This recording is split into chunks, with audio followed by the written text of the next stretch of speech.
Telugu cinema పరిశ్రమలో ఖచ్చితంగా multi talented personalities అనగానే కొంతమంది గుర్తొస్తారు. వాళ్ళల్లో ఈయన కూడా ఉన్నారు. ఈయన గురించి ఎందుకు ప్రత్యేకంగా చెప్పాలంటే ఒక చిన్న ఒక క్రియేటివ్ లాగా, ఒక సింగర్ లాగా స్టార్ట్ అయిన ఇతని జీవితం తర్వాత తర్వాత కాలంలో ఎన్ని రకాల మార్పులు జరుపుకుంది. ఒక మ్యూజిక్ డైరెక్టర్‌గా, ఒక నిర్మాతగా, ఒక వాయిస్ ఓవర్ ఇచ్చే డబ్బింగ్ ఆర్టిస్ట్‌గా, ఇప్పుడు నటుడుగా ఇన్ని రకాలుగా ఇన్ని వేరియేషన్స్ ఉండే ఒకే ఒక ఇండస్ట్రీ సినిమా ఇండస్ట్రీ. ఆ ఇండస్ట్రీని పరిపూర్ణంగా వాడుకున్నారా? లేకపోతే పరిపూర్ణంగా అందులో ఎంజాయ్ చేస్తున్నారా అనేది ఈయన్ని అడిగి తెలుసుకుందాం. ఆయన ఎవరో కాదు, మన ప్రముఖ singer, music director Raghu Kuncha garu. Hi Raghanna, నమస్తే. హాయ్ శివ. Very happy. గత 25 ఏళ్ళుగా ఇంత కూడా తేడా లేని మనిషి ఎవరైనా ఉన్నారంటే నాకు తెలిసి మీరు ఒక్కళ్ళే. అండ్ చాలా తక్కువ మందికి కుదిరిద్ది అది. ఎలా మెయింటైన్ చేస్తున్నారు ఇది చార్మ్? అంటే బేసిక్‌గా నాకు నా గురించి ఒక క్లారిటీ ఉంటుంది. సక్సెస్ గానీ వచ్చినా లేదా ఫెయిల్యూర్ వచ్చినా దాన్ని పెద్దగా తీసుకోను మనసుకి. అంటే జర్నీలో ఫీల్ అవుతాం ఏదైనా. అంటే మెంటల్‌గా ఎక్కువ స్ట్రెస్ తీసుకోను దేనికిని. ఇంట్లో అందరూ కూడా కంప్లైంట్ అదే. ఏది పట్టించుకోరు, లేకపోతే ఏది సీరియస్‌గా తీసుకోరని. మేబీ అదే ఒక రకంగా అంటే మైండ్‌లో క్లియర్‌గా ఉంటది.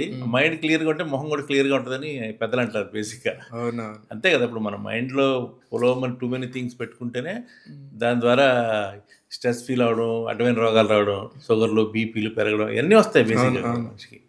సో, అది ఫస్ట్ నుంచి అలవాటు అది. ఏది మైండ్‌కి తీసుకోకపోవడం ఏదైనా గానీ. చాలా తక్కువ మందికి వస్తుంది. అదేదో అంటే ఇది మీరు చెప్పేది ఏదో పెద్ద పెద్ద వేదాంతం చెప్పేవాళ్ళు చెప్తారు ఇది. అంటే నిజంగా మనసుకేం తీసుకోకండి. It's a journey life. ఈ లైఫ్‌లో ఏది దొరికితే అది దొరుకుతది. ఏది దక్కకపోతే అది దక్కదు. అంతే. అదే ఫిలాసఫీ యాక్చువల్లీ. అంతే. ఈ ఫిలాసఫీ మీరు చెప్తున్నప్పుడు నిజంగానే మీరు నిజంగా ఉన్నారు కాబట్టి చెప్తున్నారు. ఇది అంటే ఎక్కడి నుంచైనా నేర్చుకున్నారా? మీ స్వతహాగానే మీ స్వభావం అదా? నేను ఎవరైనా ఫాలో అవ్వను బేసిక్‌గా నాకు. అంటే ఇంకొకళ్ళ మాట మనం ఎందుకు వినాలి అనే ఒక మూర్ఖత్వం కాదు గానీ, అంటే మన గురించి మనం తెలుసుకోవడంలో చాలా విషయాలు తెలుస్తాయి బేసిక్‌గా. అంటే ఫస్ట్ మన మీద మనకు ఒక అవగాహన ఉండాలి. మన మన మన రేంజ్ ఎంత, మన సీన్ ఎంత అనేది మనకుంటే మనం ఎక్కువ ఆలోచించాల్సిన పనే లేదు. ఓకే. మన పని మనం చేస్తున్నాం. దీని మీద వచ్చే ఫలితం ఏదనేది ఆ పని డిసైడ్ చేస్తది. ఒక్కొక్కసారి తక్కువ ఫలితం రావచ్చు. ఒక్కొక్కసారి పెద్ద ఫలితం రావచ్చు. ఇట్స్ డిపెండ్స్ ఆన్ లక్ కూడా. నేను అదే అంటాను. ఇండస్ట్రీలో సినిమా ఇండస్ట్రీలో కెరియర్స్ గురించి ఏదైనా టాపిక్ వచ్చినప్పుడు నేను అదే అంటాను. 80% లక్ అనేది ఇక్కడ కరెక్ట్. 80%, 20% టాలెంట్ నాకు తెలిసి. టాలెంట్ అనే దానికి అసలుకి ఇది అనేది 80% లక్. డెస్టినీ అంతే.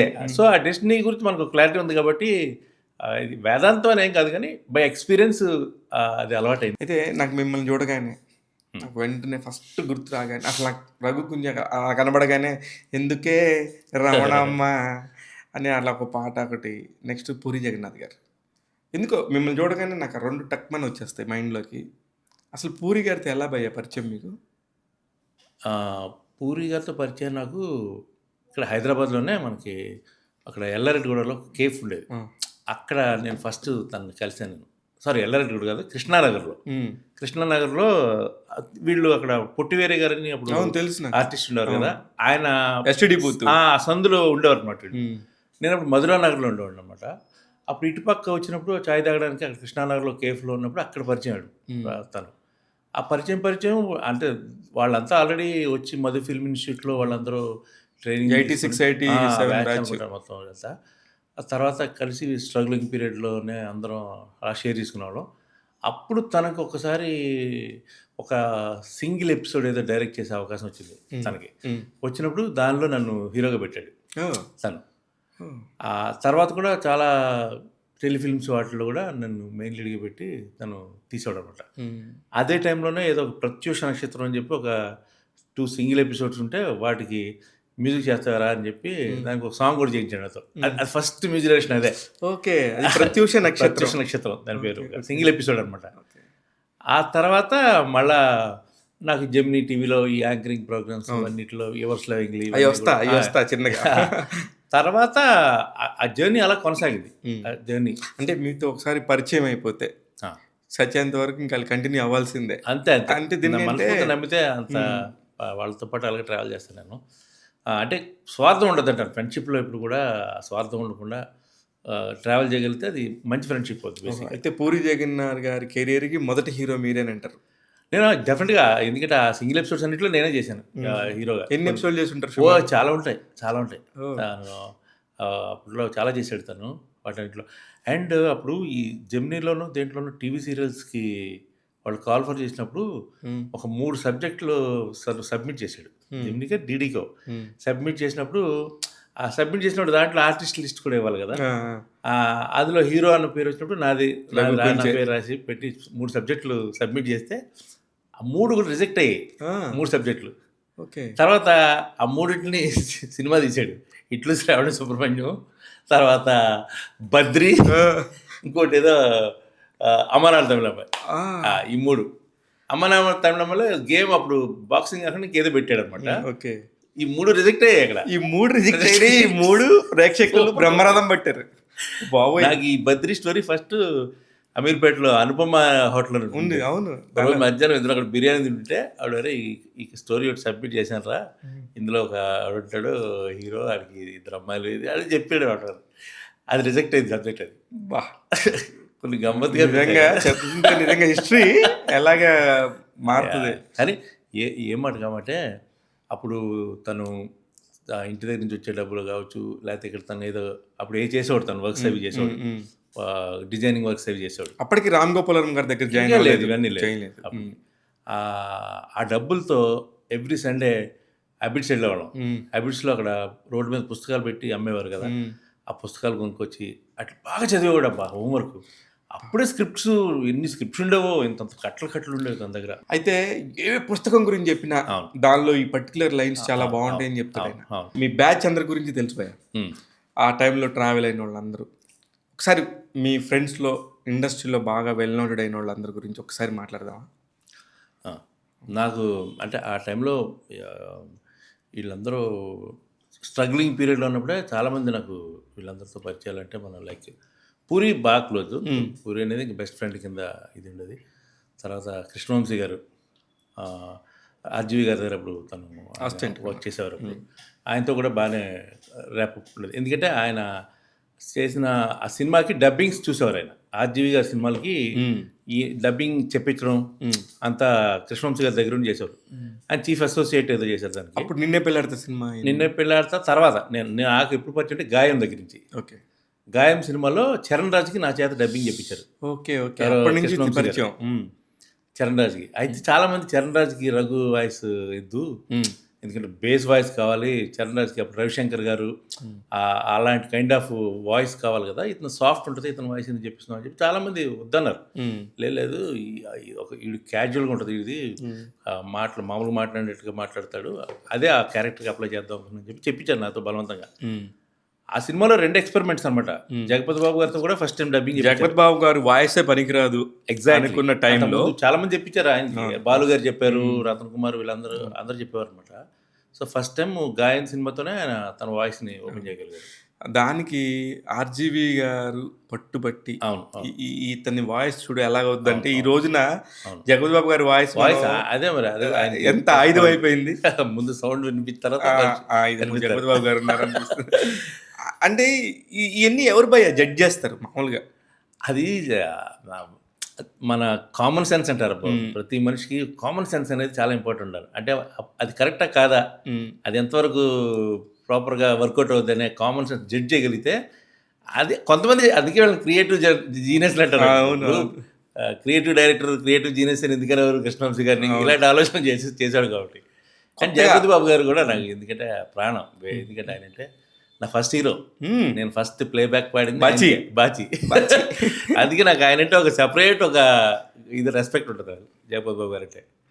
సరే, ఇవన్నీ మాడుకోవటానికి నాకు ఇంకా చాలా కంటెంట్ నాకు తెలుసు, కానీ మీ లైఫ్ తెలియదు నాకు. అంటే మీ చిన్నప్పటి నుంచి మీ ఫాదర్ మదర్ ఏం చేస్తుంటారు, ఇండస్ట్రీకి అసలు మిమ్మల్ని ఎలా అలౌ చేశారు, ఇవి తెలియదు భయ్యా. ఒకవేళ మీరు కంఫర్ట్గా ఉంటే వాటి గురించి. మామూలుగా ఇప్పుడు కాలేజ్ డేస్లో, స్కూల్ డేస్లో సాంగ్స్ పాడేవాడిని. ఎక్కడ అది? రాజమండ్రి దగ్గర. రాజమండ్రి దగ్గర గాదరాడ అని చెప్పి చిన్న పల్లెటూరు. గాదరాడ ఎయిర్పోర్ట్ పక్కన దగ్గర, కోరుకొండ అవన్నీ దగ్గర. సో ఈ స్కూల్లో కాలేజీలో పాటలు పాడుతున్నప్పుడు ఆబ్వియస్గా ఫ్రెండ్స్ ముందు బాగా మనల్ని లేపుతారు కదా. చిన్న హీరోయిజం ఉంటుంది. స్కూల్లో కాలేజీలో గర్ల్స్ వచ్చి జనరల్గా పాటలు పాడాలంటే అమ్మాయిలు ఇష్టపడతారు. అవును. సో అదేదో చిన్న హీరోయిజం డెవలప్ అయింది అక్కడే. ఆ తర్వాత నాకు అభినందన సినిమా రిలీజ్ అయింది కదా. అప్పుడు అవి పాటల పోటీ పెట్టారు హైదరాబాద్లో. సో ఎవరు బాగా ఎంకరేజ్ చేశారు, వెళ్ళి ఒకసారి ట్రై చేయొచ్చు కదా నీకు లాభ అంటే అప్పుడు వచ్చి అనమాట. అప్పుడు వచ్చి నేను పాడడానికి వస్తున్నప్పుడు నాకు ట్రైన్లో కూచిమంచి రాధాకృష్ణ గారు అని ఒక ఆయన నాకు కూచిమంచి రాధాకృష్ణ గారు ఆయన ఈసీఐలో ఆఫీసర్ అనమాట, మార్కెటింగ్ ఆఫీసర్ ఏదో. మామూలుగా అడిగారు, ఏమయ్యా ఎక్కడికి ఎవరి మీద అది అంటే ఇట్లా, సో ఇలా సినిమాలో ట్రై చేద్దామని ఆలోచన ఉంది ఏంటంటే నవ్వాడు ఆయన. అంటే జనరల్గా సినిమాలో ట్రై చేస్తున్నాం అనేటప్పుడు కొంచెం అమాయకంగా చూస్తారు కదా. తర్వాత ట్రైన్లో ఖాళీకి కూర్చుని అక్కడ ఉంటే 2-3 పాటలు పాడుతున్నాను నాతో. ఆ పాడుతున్నప్పుడు ఆ ట్రైన్లో చాలామంది వచ్చి మా దగ్గరకు వచ్చి కూర్చున్నారు. వచ్చి నేను పాడుతుంటే వాళ్ళందరూ వచ్చి కూర్చున్నారు పాట. అప్పుడు అని ఏమయ్యా నీ మీద ఎంతో నమ్మకం కలుగుతుందా నాకు, వర్కౌట్ అవుతావు నీకు అని చెప్పి పాపం దగ్గరుండి ఆయన ఇక్కడ జడ్జ్ చేసి గైడ్ చేశారనమాట. ఆ అభినందన సింగింగ్ కాంపిటీషన్లో నాకు ప్రైజ్ వచ్చింది. వస్తే దాన్ని ప్రైజ్ తీసుకోవడం కోసం 100 days ఫంక్షన్లో, సిల్వర్ జూబ్లీ ఫంక్షన్లో చెన్నైలో చేశారు. అది దానికి ఆయన ప్రొడ్యూసర్ ఆర్వి రమణమూర్తి గారు మాకు టికెట్స్ ఇచ్చి పుట్టాను అక్కడ పిలిచి అక్కడ అది ఇచ్చారనమాట. ఆ షీల్డ్ అది ఫస్ట్ టైం నేను ఎస్పీబీ గారిని జీవితంలో మొట్టమొదటిసారి అప్పుడు చూసారు. అభినందన 175 days ఫోటో ఇస్తాను. అభినందన 175 daysలో అంటే ఒక జన్మ ధన్యమైపోయింది అనమాట. అంటే ఇన్నాళ్ళు మనం ఆయన పాటలు పాడుకుంటూ ఒక ఆరాధ్య దైవం లాంటి వ్యక్తి ఆయన. ఫస్ట్ టైం అదే స్టేజ్ మీద ఇళయరాజా గారు, ఇంకా ఓపీ నయ్యర్ గారు, వీళ్ళందరూ ఎస్ జానకమ్మ, అబ్బా అందరూ ఉన్నారన్నమాట అక్కడ. సో జన్మ ధన్యమైపోయింది. ఇంకా అది స్ట్రాంగ్ అయిపోయింది మైండ్లో బాగా. ఆ రోజు ఫిక్స్ అయిపోయి ఎలాగైనా సరే ఏదో చేయాలి ఇండస్ట్రీకి వచ్చేది కింద. అప్పుడు మీ ఏజ్ ఎంత భయ్యా? College going 17-18 degree. అప్పుడు ఇంట్లో ఫాదర్ ఒప్పుకోలేదు కానీ మదర్స్ బాగా సపోర్ట్ చేశారు. సపోర్ట్ చేస్తే అప్పుడు ఓకే కొన్నాళ్ళు ట్రై చేద్దాం అని చెప్తే అప్పుడు అలా బయలుదేరి వచ్చాను హైదరాబాద్కి. వచ్చి రాధాకృష్ణ గారు నాకు కొంచెం పాపం ఇక్కడ ఆయన తెలిసిన వాళ్ళ ఒక అబ్బాయి అలాగే జాబ్ చేస్తుంటే అతని రూమ్లో నాకు షేరింగ్ ఇప్పించారు. ఆల్మోస్ట్ 2 years నేను రెంట్ లేకుండా బతికేశాను హైదరాబాద్లో. అదృష్టవంతుడివి అసలు. ఫస్ట్ నుంచి అది భలే కొన్ని అలా కలిసి వచ్చాయి, కుదిరిపోతాయి. మనం ఏదో అరటిపల్లి దాకా పడుకోవడం, నీళ్ళ ఆ లైఫ్ లేదు లక్కీగా. అది అలా స్టార్ట్ అయింది. కొన్ని ఇస్తాడు భగవంతుడు, కొంచెం సాఫీ చేశారు, జర్నీ సాఫీ చేశారన్నమాట. సో ఆయన నరసింహరావు గారు డిగ్రీ అయిపోగానే వచ్చాను. వచ్చేసి మళ్ళీ ఇక్కడ తెలుగు యూనివర్సిటీలో, అప్పుడే తెలుగు యూనివర్సిటీలో ఇది కర్ణాటిక్ సంగీతంలో BA అని చేరానమాట. ఓకే, చేరాను. అది అంటే ఎవరు ఇప్పుడు ఊళ్ళో ఏం చేస్తున్నాడు హైదరాబాద్లో చెప్పడానికి ఒక రీజన్ కావాలి కాబట్టి. So at the same time నాకు మ్యూజిక్ అనేది ప్యాషన్ ఉంది, అది నాకు హెల్ప్ అవుతుంది అని చెప్పి ఆ తెలుగు యూనివర్సిటీలో నేను స్టూడెంట్ అనమాట. డబుల్ డిగ్రీ చేశాను. ఆ ట్రైన్ జర్నీలో పరిచయమైన రాధాకృష్ణ గారి వల్ల ఊరికే డెఫినెట్గా కదా. అదే అసలు నిజంగా మీరు చెప్తుంటే నాకు గూస్ బంప్స్ వచ్చినాయి. ఆ రోజు ఇక్కడ ఉండడానికి ధైర్యం ఇచ్చింది ఆయనే బేసిక్గా. సో వీళ్ళందరికన్నా ముందు ఆయన నాకు లైఫ్లో. అదే మీరు ట్రైన్లో ఎక్కినాక ఒక అతను పరిచయం అనగానే నాకు వెంటనే ఇప్పటికీ ఆయన అంటే ఇక్కడ విక్రమపురిలో ఉంటారు ఆయన. మొన్న ఒక 1 week బ్యాక్ కూడా నేను కడపలో ఏదో షూటింగ్లో ఉంటే నాకు మెసేజ్ చేశారు, ఏమయ్యా 30th శ్రేయా ఘోషల్ షో ఉందట, నాకు టికెట్ ఇప్పించగల. భలే సింపుల్గా అడుగుతారు ఆయన, భలే అనిపిస్తాయి ఆయన చూస్తే. నేను కడపలో ఉన్నానండి, నేను కనుక్కుంటాను అన్నాను. మళ్ళీ ఈలోపు ఆయన ఫోన్ చేసి దొరికింది అయ్యా అని మళ్ళీ పెట్టారు మెసేజ్. చాలా నైస్ పర్సన్ ఆయన. అంటే ఇంకా లైఫ్లో ఇదే మీకు ఇప్పుడు టాలెంట్ 20%, ఎగ్జాక్ట్లీ మనకి లక్ 80%లో భాగంగా ఈ ఐటీలో ఇట్లాంటి వాళ్ళు అందరూ కూడా మనకి నేను చూసేవాడు కదా. ఇప్పుడు ఎగ్జాంపుల్ వీళ్ళే జగన్నాథ్, వీళ్ళు ఎంత స్ట్రగుల్ అయ్యేవారు వీళ్ళు ఫైనాన్షియల్గా అందరికీ. అమ్మో నాకు తెలుసు, అక్కడ ఉండేవాళ్ళు కదా ఎల్లారెడ్డిగూడలో ఒక కమ్యూనిటీ దగ్గర ఉండేవాళ్ళు. అమ్మ నేను చూసేవాడిని. శివమాణి అయిపోయిన దాకా కొంచెం అప్ అండ్ డౌన్స్ పడుతూనే ఉన్నాయి. చాలా ప్రాజెక్టులు తనది పూరి ఒక 2 సినిమాలు నాకు బాగా గుర్తు. పార్దు అని ఒక సినిమా, పాండు సుమన్ గారితో అనుకుంటాను స్టార్ట్ అయ్యి పూజ జరిగి రికార్డింగ్ అయ్యి కూడా అయిపోయింది. తర్వాత కృష్ణ గారితో తిల్లానా అని ఒక సినిమా, అది కూడా పూజ అన్నపూర్ణేశ్వరి గ్రాండ్గా జరిగింది, అది అయిపోయింది. కానీ అసలు ఆ టైంలో ఇప్పుడు మీరందరూ కూర్చుంటారు కదా, మైండ్ సెట్ ఏంటి, లైఫ్ చాలా ధైర్యవంతుడు అబ్బా అతను, చాలా ధైర్యవంతుడు. ఎందుకంటే ఫైటర్ బద్రి సినిమా ఉమ్, వచ్చింది దానికి ఆఫర్. బద్రి సినిమా రిలీజ్ అయిన రోజు ఫ్లాప్ టాక్ సినిమా ఉమ్, ఫిలిం నగర్లో ఆఫీసు, ఉమ్. విజయలక్ష్మి త్రివిక్రమరావు గారి ఎన్ త్రివిక్రమ్ గారు అక్కడ. ఆ ఆఫీస్లో బయట గడ్డిలో కూర్చున్నాం అనమాట. అరౌండ్ 4 o'clock ఆ టైంకి కూర్చుంటే డిమ్గా ఉన్నాడు మనిషి. అన్నాక నాకు బాధ అనిపించింది, ఎందుకంటే అంత కష్టపడి చేసిన ప్రాజెక్టు ఫ్లాప్ టాక్ వచ్చింది సినిమా, అది ఇది అని చెప్పి అనుకుంటూ అన్న ఇప్పుడు మరి ఏంటి పరిస్థితి అన్న. ఏముందిరా మళ్ళీ మొదలు పెట్టా జీరో నుంచి అన్నాడు. కరెక్ట్గా 2 రోజుల తర్వాత సినిమా స్వరూపం మారిపోయింది. అసలు మామూలుగా కాదు, జనాలు పూనకొచ్చినట్టు చూస్తున్నారు. ఇక్కడ చూసిన నందా బద్రి, నందా బద్రి, నువ్వు నందా అయితే నేను బద్రి, పేరు పేరు అవుతా డైలాగు. అసలు ఇంకా అక్కడి నుంచి తిరిగి చూసుకోలేదు. బట్ మళ్ళీ సెకండ్ సినిమా ఫ్లాప్ పోయింది, మళ్ళీ బద్రి ఫ్లాప్, బాచి ఫ్లాప్, మళ్ళీ ఇటు శ్రావణ సంబంధించి మళ్ళీ రీస్టార్ట్. అలా మనోడి కెరియర్ ఎప్పుడు కూడా ఇలా పడుతుంటుంది, మళ్ళీ అంతే బలంగా లేస్తాడు పైకి. ఎంత లోపలికి పడితే అంత పైకి బలంగా లేస్తాడు. చాలా ధైర్యవంతుడు, బేసిక్గా చాలా ధైర్యవంతుడు. అప్పుడు బాచి పాటకు కూడా మళ్ళీ మీకు ఇచ్చినప్పుడు అప్పుడు ఫస్ట్ పాట కూడా ఫస్ట్ హీరో మీరే, అంతేగా ఆ పాట కూడా ఫస్ట్ సాంగ్ అది నాకు బాచి.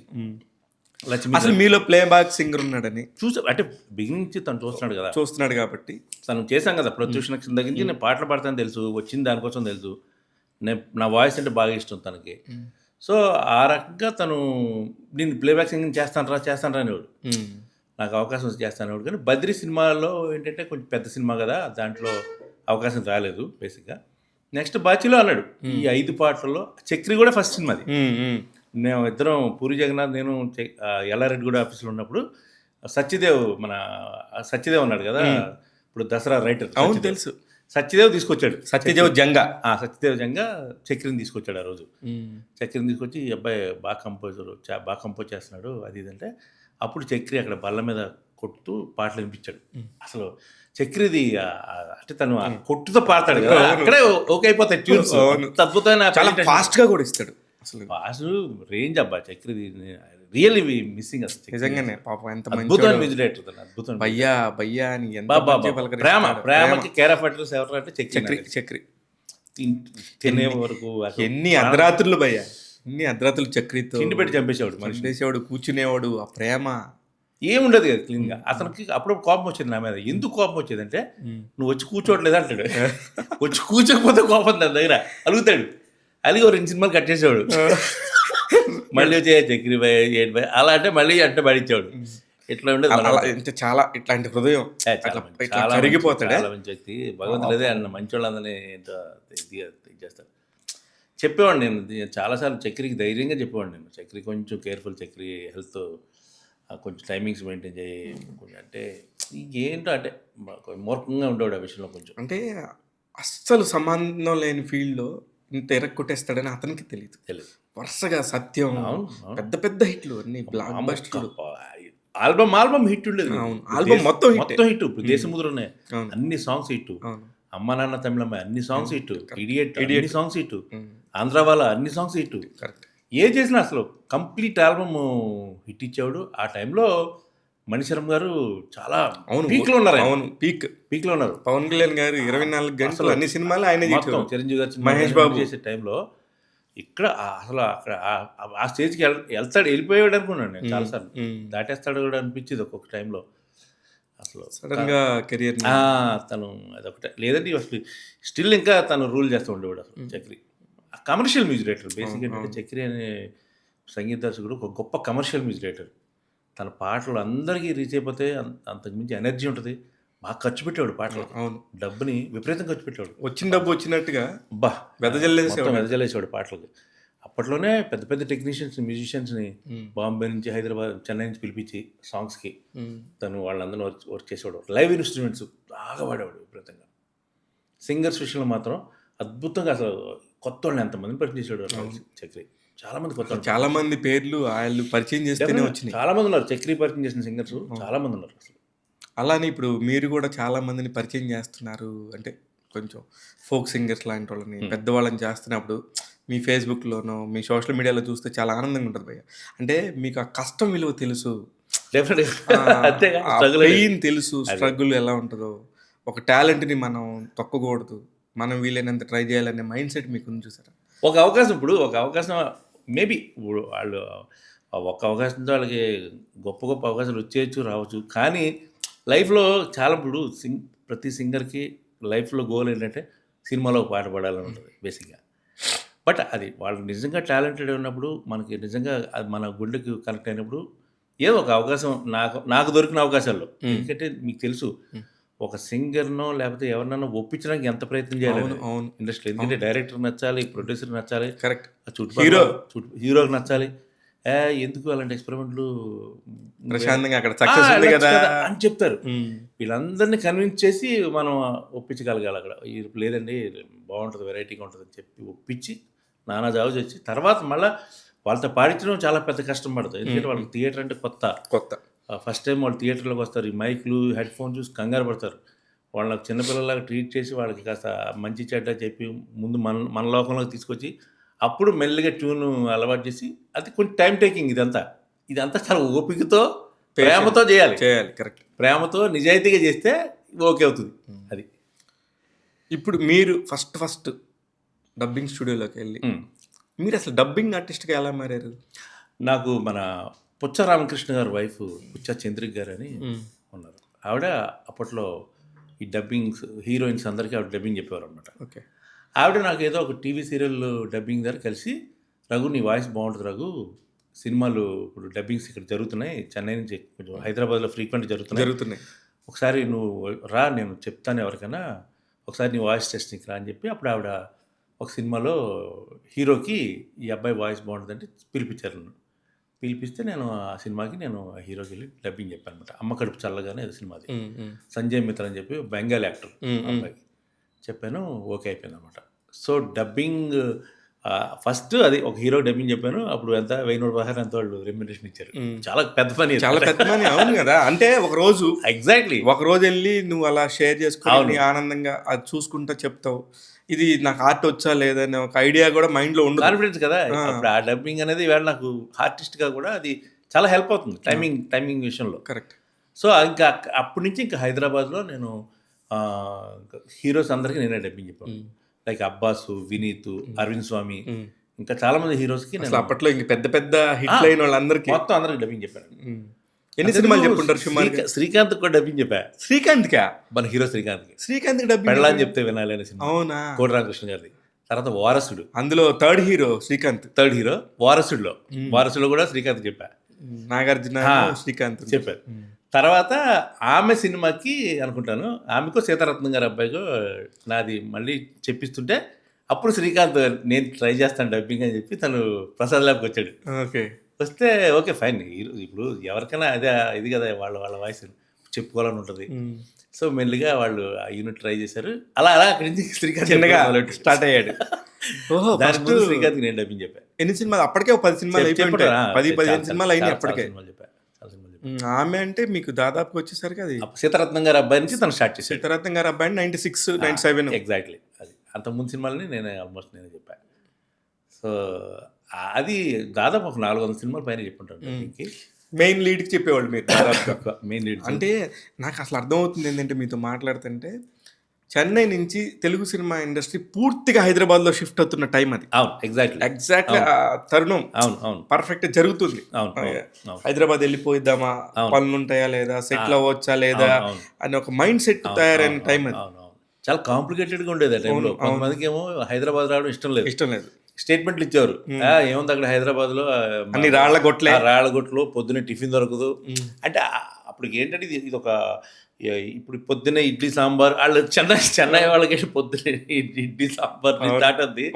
మనకు పొద్దున్నే అప్పుడు ఏంటంటే ఆ టైం సమోసా, మిరపకాయ బజ్జీలతో స్టార్ట్ అయ్యేది ఇక్కడ హైదరాబాద్లో. కరెక్ట్. ఇప్పుడు పెద్ద హోటల్స్ అంటే షాన్బాగ్ ఒకటి ఉండేది. ఆ షాన్బాగ్ వెళ్తే అక్కడ మంచి సమోసాను, మిరపకాయ, ఒక ఇరానీ చాయ్ ఇచ్చేవారు. షాన్బాగ్ హోటల్లో నీకు కన్నడ వాళ్ళది కదా, అక్కడ idli sambar kind of breakfast దొరికేది. అప్పుడు చాలామంది అడ్డం పడేవారు రాకుండా ఉండడం కోసమని. చాలామంది అంటే ఊట్లే ఏదైనా ఒక ప్లేస్లో సెటిల్ అయిపోయిన వాళ్ళకి ఎలా ఉంటుందంటే ఇంకో ప్లేస్కి వెళ్ళేటప్పుడు నరకం కనిపిస్తుంది. మామూలుగా ఇల్లు మారాలంటే ఎంత కష్టం, ఊరు మారేవాడికి ఎంత బాధగా ఉంటుంది. అందుకని అప్పట్లో చాలా మందికి ఇష్టం లేదు హైదరాబాద్ ఇండస్ట్రీ రావడం. కానీ అసలు తలుచుకుంటే వాళ్ళు నిజంగా అందరూ కూడా అక్కడే ఉండి అన్ని 5 భాషల వాళ్ళు ఆడే ఉంటే చెన్నైలో ఇప్పటికి సినిమా వాళ్ళని దేవుళ్ళ చూసేవాళ్ళు ఇక్కడి నుంచి అందరూ కూడా. సూపర్ అయితే. అయితే ఆ చేంజింగ్ పీరియడ్‌లో హ్మ్. మీరు ఎలా అనుకునేవాళ్ళు భయ్యా? ఇప్పుడు ఇప్పుడు మరి ఫస్ట్ నుంచి ఉన్నారు. హ్మ్. 96, 87, హ్మ్. 90s నుంచి కూడా అవును. అవును. ఇక్కడిక్కడే తిరుగుతున్నారు. అవును. అవును. దాదాపు చూస్తా చూస్తా అవును. 35 ఏళ్ళు అవును. అవును. అయిపోయింది. అవును. ఈ అయిపోయిన టైంలో ఎప్పుడన్నా సరే మనం సెటిల్ అవుతామా? హ్మ్. అసలు ఏంటి మన టార్గెట్ ఏంటి? మన గోల్ ఏంటి? హ్మ్. అసలు ఏమవుదామని వచ్చాం? ఏమవుతున్నాం? హ్మ్. అనే ఆలోచన వచ్చేదా మీకు? సింగింగ్ విషయంలో హ్మ్. అదొచ్చేది. హ్మ్. ఎందుకంటే సింగర్ అవ్వడానికి అసలు ఇప్పుడున్న ఆపర్చునిటీస్ గానీ హ్మ్. ఏం లేవు. ఏం లేవు. టెలివిజన్‌లో షోస్ ఉన్నాయి. ఆ టైంలో సింగర్స్ అంటే చెన్నైయే. హ్మ్. చెన్నై ఇంకా ఇప్పుడు ఇంకొక ఆలోచన కూడా ఉండేది ఎవరికి. ఎస్‌పీబీ గారి వాయిస్ తప్ప ఇంకొకరు పాట చేయాల్సిన అవసరం లేదు. అసలు మీరు ఇంకో పేరు కూడా వినటానికి లేదు వినిపించేది కదా! కదా! ఎందుకంటే మహానుభావుడు వాళ్ళకి ఎవరికి ఏం కావాలో అది ఇచ్చేసేవారు ఆయన. హ్మ్. సో, ఆయన కాదు అని ఇంకొకటి ఇచ్చేంత ఆలోచన ఎవరికీ బేసిక్‌గా ఉండేది కాదు. ఎందుకు ఆయన పెట్టేస్తే ఆ! అయిపోద్ది కదా! అయిపోద్ది. ఇప్పుడు వీళ్ళు ఒక 100% కావాలి అనుకుంటే 200% ఇచ్చే వ్యక్తి ఆయన. అయింది. సో, అలాంటి వ్యక్తిని కాదని వీళ్ళు కొత్త వాళ్ళ దగ్గరికి ఎక్స్‌పెరిమెంట్‌లు చేయాలని ఎవరికుంటది? పెద్దగా ఉండదు ఎవరికిని. సో, ఆ భయం ఉండిపోయింది అలాగా. ఇంకా మన సింగర్‌గా ఇక్కడ సస్టైన్ కాలేము. హ్మ్. ఆహ్, ఇంకా అవకాశాలు రావు అని ఒక ఫిక్స్ అయిపోయాను బేసిక్‌గా. అందుకే ఈ డబ్బింగ్స్‌లో బిజీ ఉండేవాడిని. హ్మ్. అప్పుడు టీవీ సీరియల్స్‌లో మళ్ళీ యాక్టింగ్ మొదలైంది. అప్పుడప్పుడే టీవీ అప్పుడప్పుడు సీరియల్స్, టీవీ సీరియల్స్ వస్తున్నాయి. ఈటీవీలు, జెమినీ అవి జెమినీలు ఎన్టీవీ అన్ని స్టార్ట్ ఛానెల్స్ అయిపోయినాయి. వచ్చాయి కదా! హ్మ్. అప్పుడు. అదే టైంలో లక్కీగా యాంకరింగ్ అవకాశం వచ్చింది నాకు. అవును. Yours love English. జీకే అవును. మోహన్. అవును. తను యాక్చువల్‌గా చెప్పాలంటే ఆ! టెలివిజన్‌లో నాకొక కెరియర్‌ని బిల్డప్ చేసిన వ్యక్తి అతను. ఇప్పుడు 'జీకే మోహన్' అంటే అసలకి ఎంత నిజంగానే ఆయన కూడా ఎదిగిన తీరు. అయ్య బాబోయ్! నేనొక్కడినే కాదు. చాలామంది ఇప్పుడు టెలివిజన్‌లో సూపర్ స్టార్స్ అందరిని అతను బిల్డ్ చేసిన వ్యక్తి. 'జీకే మోహన్' గారు వన్ అండ్ ఓన్లీ. పరిచయం చేసినోళ్ళే అందరూ కూడా. ఇప్పుడు సింగర్ మీతో అందరూ పాటు సింగర్ సునీత గారు కూడా అందరిని మొత్తం. ఝాన్సీ, హ్మ్. అనితా చౌదరి, హ్మ్. తర్వాత ఉదయభాను తను క్రియేట్ చేసింది. ఈటీవీలో ద్వారా వచ్చింది తను. ఇంకా చాలామంది ఈ మన జెమినీ ప్రొడక్ట్ అనంగానే ఖచ్చితంగా ఎగ్జాక్ట్‌లీ. 'జీకే మొత్తం మోహన్', జీకే డిజైన్ జీకే చేయాల్సిందే. హ్యాండ్ ఓవర్‌లోనే ఉండేది జీకే కథంతా. డిజైన్ చేయాల్సిందే మొత్తం. సో, మేమంతా జీకే స్కూల్ పక్షులం అనమాట మేమందరం కూడా. ఓకే. స్కూల్ పిల్లలం. సో, కానీ జీకేకి ఏంటంటే ఒక ప్రత్యేకమైన అభిమానం ఉండేది నా మీద. చాలా అంటే అందరిలో ఎందుకంటే ఎక్కువ యాంకర్స్ అంతా అమ్మాయిలే ఉండేవారు. హ్మ్. హ్మ్. మాక్సిమం అమ్మాయిలు ఉండేవారు. అవును. కరెక్ట్. ఒకడే ఒకడు మనగాళ్ళ మధ్యలో ఉండేవాడు అంతే. సో, తను అలాగా నాకు బాగా హెల్ప్ చేశాడు. అక్కడి నుంచి సినిమా ఇండస్ట్రీకి పూరి నాకు. టెలివిజన్‌కి జీకే, సినిమాకి పూరి. వీళ్ళిద్దరు గాడ్ ఫాదర్స్ అన్నమాట నాకు. ఇద్దరు. అలా అలా తిరుగుతున్న టైంలోనే మీకు ఇంక సినిమాలు, ఆ! ఇప్పుడు ప్లేబ్యాక్ సింగరు మెల్లిగా వచ్చింది కదా! ఇండస్ట్రీ సెటిల్ వచ్చేసింది అయింది. చిన్నగా. 2000కి అంతా సెటిల్డ్ ఇక్కడ. సెటిల్ అయిపోయింది. సెటిల్ అయిపోయింది. పూరి జగన్నాథ్ అప్పుడు ఎప్పుడైతే 'బాచీ' సినిమాలో నా చేత 'లక్ష్మి లక్ష్మి' పాట పాడించాడో, ఆ పాట క్యాసెట్స్ ఉండేవి కదా! అవును. అవును. క్యాసెట్ తీసుకొని నాకు అప్పటికి మన ఒకసారి 'ఏడిది శ్రీరాము' నాకు చిరంజీవి గారిని పరిచయం చేశారు. ఎక్కడ షూటింగ్ జరుగుతుంటే తీసుకెళ్ళి అన్నయ్య రఘు. శంకరాభరణం నిర్మాతలు. వాళ్ళ అబ్బాయి ఏడిది శ్రీరామ్. తను తీసుకెళ్ళి నన్ను ఇంట్రొడ్యూస్ చేశారు చిరంజీవి గారికి. ఇలాగ రఘు యాంకర్ అంటే నాకు తెలియకపోవడం అంటే తను హ్మ్. అమ్మకి చాలా ఇష్టం అవుతానంటే అన్నారు. అమ్మా! అలాగే కింద పడ్డ ఒకటే నాకు అంత సౌండ్ వచ్చేదనమాట. అమ్మ బాబోయ్! అమ్మకి ఇష్టం అని అనగానే ఆయన భలే ఇది అనిపించింది. ఇంక అప్పటి నుంచి అప్పుడప్పుడు వెళ్ళి కూర్చుంటూ ఉండేవాడు సరదాగా ఆయన దగ్గర. ఎప్పుడు కూర్చున్నా అంటే ఒక టెలివిజన్ గురించి కూడా ఆయన ఆసక్తిగా ఇది దేంతో చేస్తారు, దాంతో అన్నీ అడుగుతుండేవారు ఆయన. అంతా అమ్మా మామూలోడు గాదు. అందుకే మెగాస్టార్ అయ్యాడు. అదే అమ్మ కదా! బాబోయ్! అప్పుడు ఈ 'బాచీ' సాంగ్ క్యాసెట్ తీసుకెళ్ళి ఇక్కడ మన శబ్దాల స్టూడియోలో డబ్బింగ్ చెప్తున్నారు. హ్మ్. ఇది 'మురుగరాజ్' సినిమాకి అప్పుడు. చెప్తుంటే తీసుకెళ్ళి "అన్నయ్య ఏంటి రఘు ఇలా వచ్చావు" అన్నారు. అంటే ఇలాగ 'బాచీలో' సాంగ్ పాడానండి. పూరి జగన్నాథ్ పాట పాడించాడు నాతో అంటే, "ఓహ్! అవునా? Very good. వాడు చాలా గొప్పడే పూరి. హ్మ్. ఈజ్ వెరీ నైస్ పర్సన్" అన్నారు ఆయన. హ్మ్. అన్నాక క్యాసెట్ ఒకసారి ఓహ్! నైస్ అని అప్పుడు ఆయనకి సేరా కార్ ఉండేది గుర్తుందా? అవును. యెల్లో కలర్ ఇట్లా లెగిసేది ఇలా పైకి. రెక్కలు ఇలా పైకి లేచేవి. 001. నా ముందు ఆ కార్‌లో దాన్ని ఇలా స్టైలిష్‌గా ఇలా పెట్టారు. ఆ! ఓకే. అని ఎళ్ళిపోయారు. ఆ! తర్వాత ఒక హాఫ్ అన్ అవర్‌కి ఫోను ఆ! రాజా రవీంద్ర. అప్పుడు రాజా రవీంద్ర చిరంజీవి గారి దగ్గర ఉండేవారు కదా! ఉండేవారు. ఆ! ఫోన్ చేసి ఒక నిమిషం రా అన్నయ్య మాట్లాడతారంట అని ఫోన్ చేశారు. అయితే భలే పాడావురా పాట అసలు టెరిఫిక్ అసలు నీ వాయిస్ భలే ఉంది. చాలా కొత్తగా ఉంది నీ వాయిస్. అంటే ఆళ్ళు మాట్లాడుతున్నారు ఆయన అంతే ఇక్కడ సౌండ్ లేదు ఇక్కడ. కట్ చేస్తే కరెక్ట్‌గా 1 వీక్‌కి హ్మ్. మోహన్ గారు అలా ప్రొడక్షన్ ఎగ్జిక్యూటివ్ మోహన్ ఉండేవారు కదా! అవును. ఆయన ఫోన్ చేసి చిరంజీవి గారి మోహన్. "రవి గారు ఒకసారి అర్జెంట్‌గా శబ్దాలయకి రండి" అన్నారు. హ్మ్. అంటే దేనికి సార్ అని అడగకుండా గబాగా పరిగెత్తుకుని ఎళ్ళా. ఎళ్తే "ఏం లేదు 'మృగరాజ్‌లో' ఒక సాంగు మీ వాయిస్ చూడమన్నారు హీరో గారు" అన్నారు. హ్మ్. అనగానే నాకు ఫీజులు ఎగిరిపోయాయి బేసిక్గా. అంటే మనం నెవర్ ఎక్స్పెక్ట్ ఒక మెగాస్టార్కి అవును. రెండో పాట పాడా వెళ్ళాను భయ్య, ప్రాణాలు పెట్టి పాడాను ఆ పాట, ట్రాక్ పాడేశాను. అయిపోయింది. నెక్స్ట్ డే వీళ్ళందరూ కూర్చున్నారట. అప్పటికే ఒక 10 వాయిస్లు రికార్డ్ చేసి పెట్టున్నారు అక్కడ ఆ పాట. ఎందుకంటే కేకే పాడాలి ఒరిజినల్గా సాంగ్. కేకే ఆ టైంకి అవైలబిలిటీ అని చెప్పి లోకల్ వాయిసెస్ ఇంకా కొంతమంది పాడించి పెట్టారు. నెక్స్ట్ డే వీళ్ళందరూ వెళ్ళి కూర్చొని ఆ వాయిస్ ఈ వాయిస్ అన్నీ వింటే యునానిమస్గా అందరూ ఒక వాయిస్ దగ్గర లాక్ అయ్యారు. అది బాగుంది ఈ వాయిస్ కొత్తగా ఉంది అన్నారు. అంటే ఆయనకి తెలుసు నేను నా వాయిస్ అది ఓకే కదా, మీ అందరికీ ఓకే కదా, ఓకేనా అని ఆయన అందరిని అడుగుతారు. అది కూడా ఉంది ఆయన గొప్ప విషయం అది. ఆయనగా సొంతంగా పెట్టండి అని అనరు.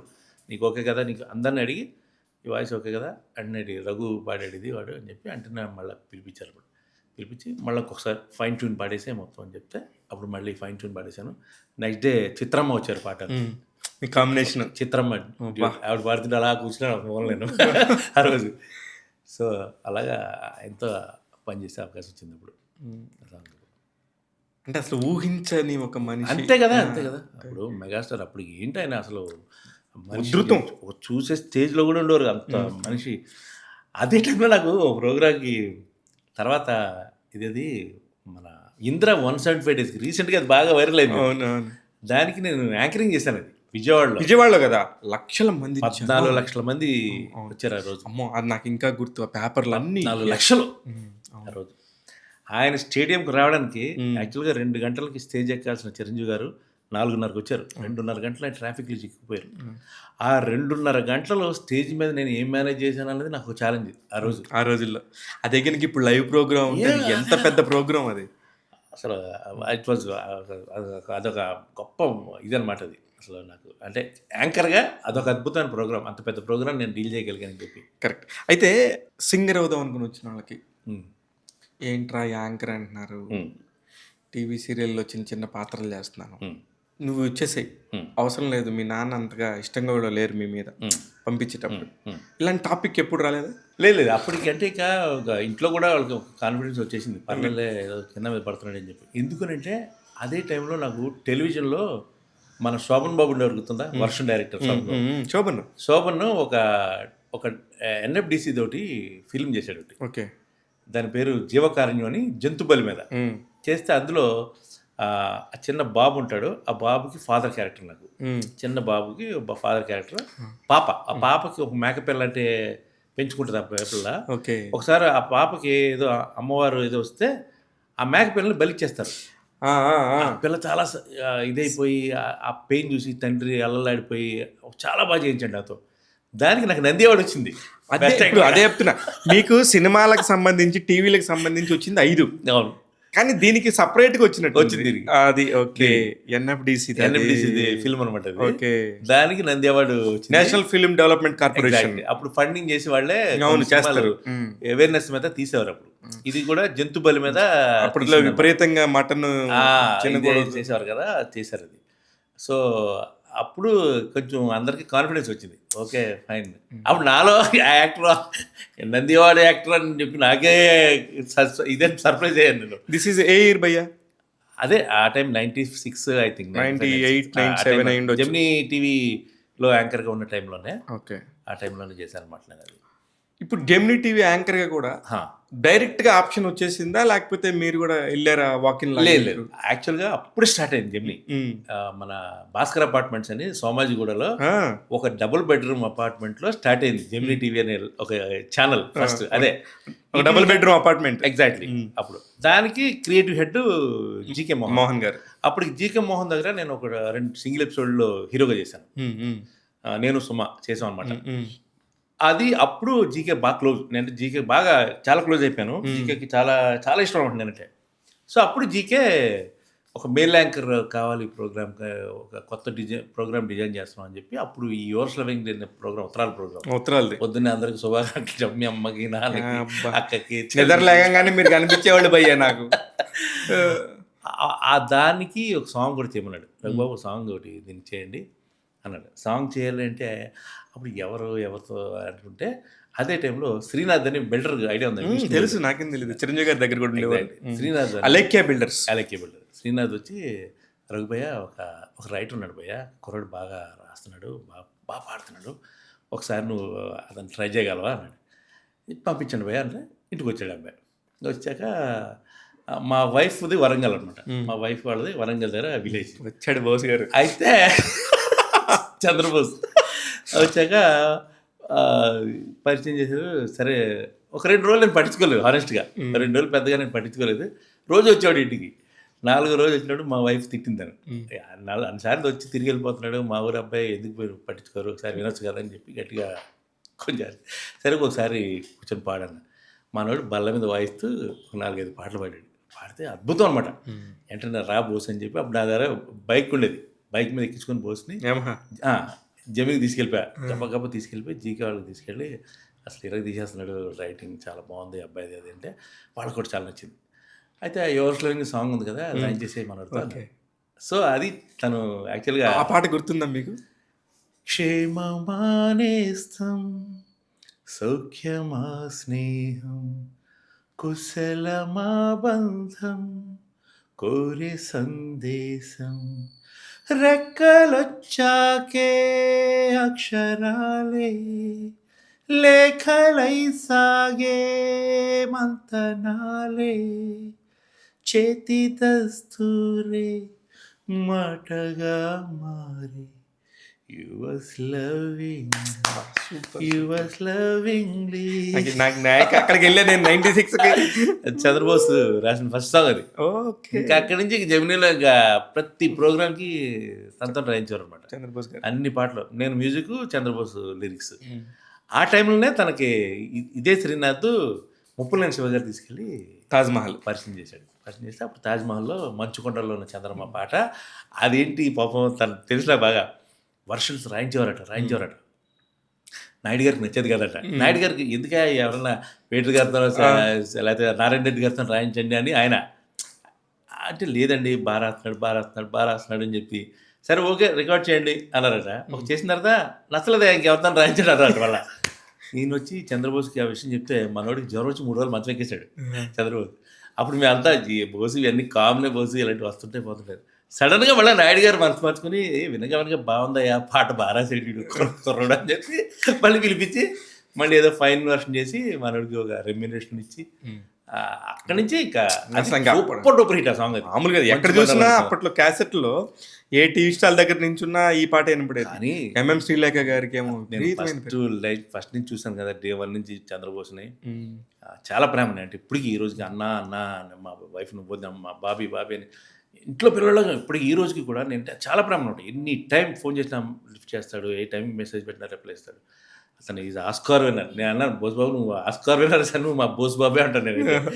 తను చిన్న ప్లేస్ తెచ్చా, ఏదైనా స్టూడియో ఉంటే ఆ స్టూడియో వెనకాల పోయి చిన్న ఒక చట్టం ఏదైనా ఉంటుంది దాన్ని కూర్చొని రాసేవాడు పాట. అంత ఫాస్ట్గా రాసేవాడు సాంగ్, చాలా ఫాస్ట్. అద్భుతం.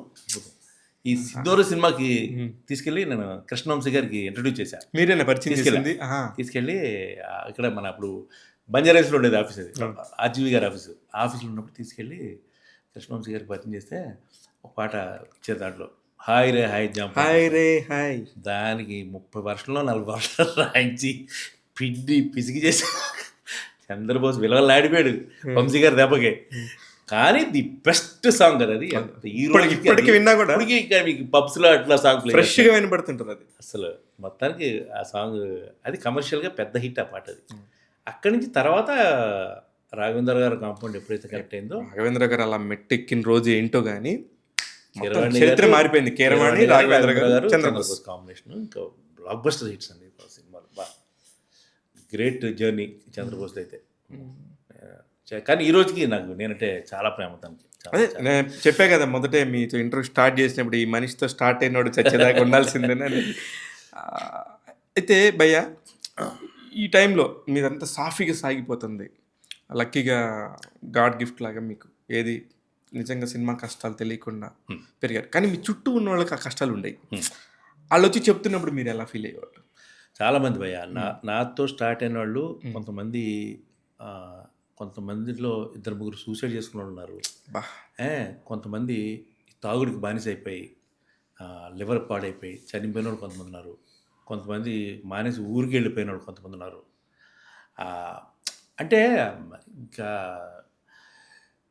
అదే అన్నా కదా ఫస్ట్ నేను అదే చెప్తాను, సినిమా ఇండస్ట్రీకి ఎవరన్నా రావాలనుకున్నప్పుడు ఫస్ట్ ఏదైనా ముందు మీకంటూ ఏదైనా బ్యాంక్ బ్యాలెన్స్ పెట్టుకోండి అంటాను. ఒక ఐడెంటిటీ, ఏదో బ్యాంక్ ఒకటి పెట్టుకోండి, బ్యాలెన్స్. ఏదో బ్యాంక్ బ్యాలెన్స్ పెట్టుకోండి, ఏదో ఒక పని చేసుకోండి.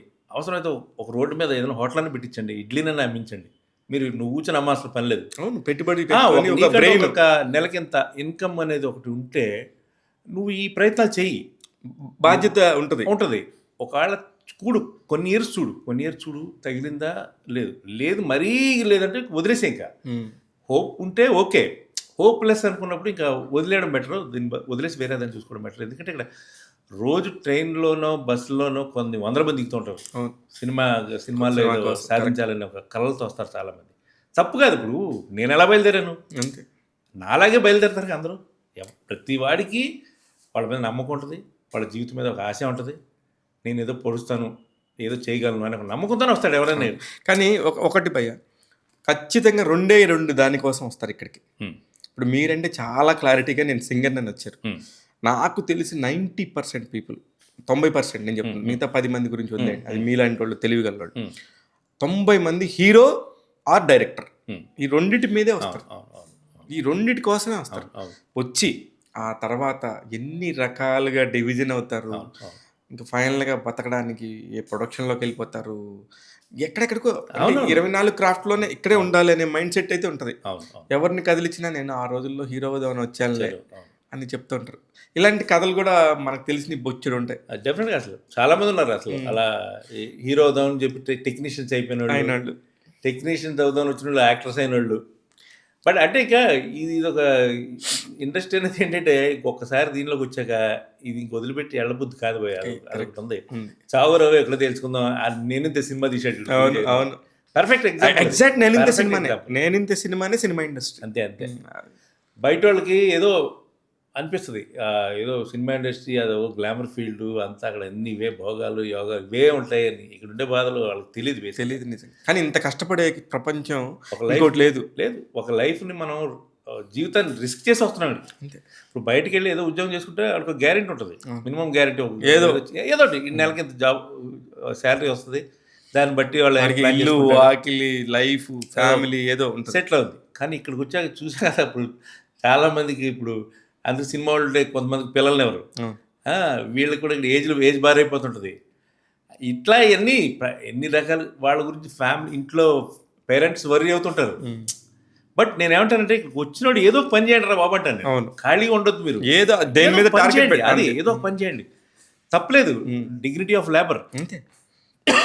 ఇప్పుడు ఇక్కడ ఇండియాలో మన తెలుగు రాష్ట్రాల్లో కొన్ని చాలా రిచ్ ఫ్యామిలీ పిల్లలు కూడా చెప్తున్నా ఓపెన్, ఈ రోజుకి ఏ అమెరికానో యూకేనో ఎక్కడో చదువుకోవడానికి వెళ్తారు. వీళ్ళు వెళ్తే పార్ట్ టైం జాబ్గా వీళ్ళు హోటల్స్లో పనిచేస్తుంటారు, పెట్రోల్ బంక్లో పనిచేస్తుంటారు. స్టేషనరీ కాదు, తప్పు కాదు, డిగ్నిటీ ఆఫ్ లేబర్ అంతే. ఎందుకంటే అలా చేస్తేనే నీ పైసా నువ్వు సంపాదించుకున్న రోజు నీకు మనీ వాల్యూ తెలుసు. అదొకటి, నీకు లైఫ్ మీద కూడా క్లారిటీ వస్తుంది కదా.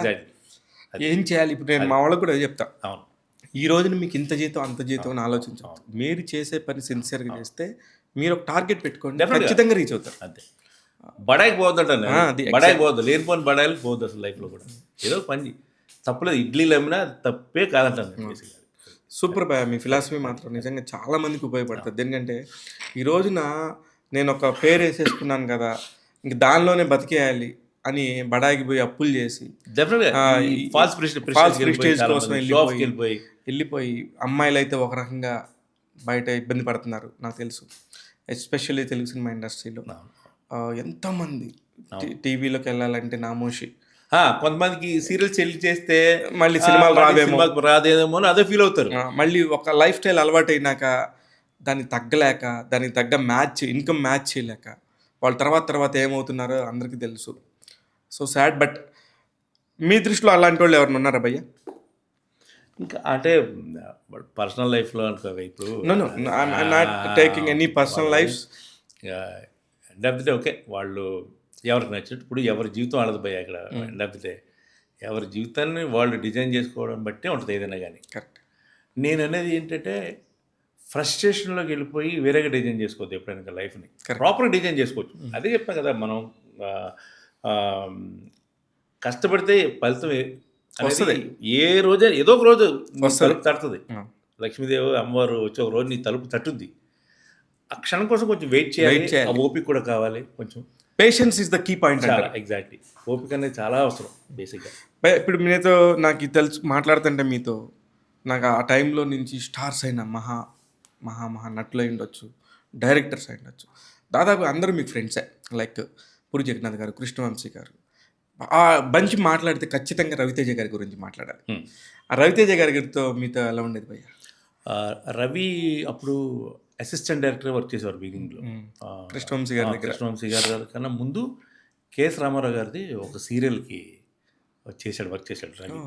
రవిని దశరథ్, డైరెక్టర్ దశరథ్ గారు ఉన్నారు కదా, వీళ్ళిద్దరూ వర్క్ చేశారు. ఆ సీరియల్లో నేను హీరో. ఓకే. నేను ఝాన్సీ, ఇంకొక అమ్మాయి కావ్య అని ఒక అమ్మాయి ఉండే తను అనమాట.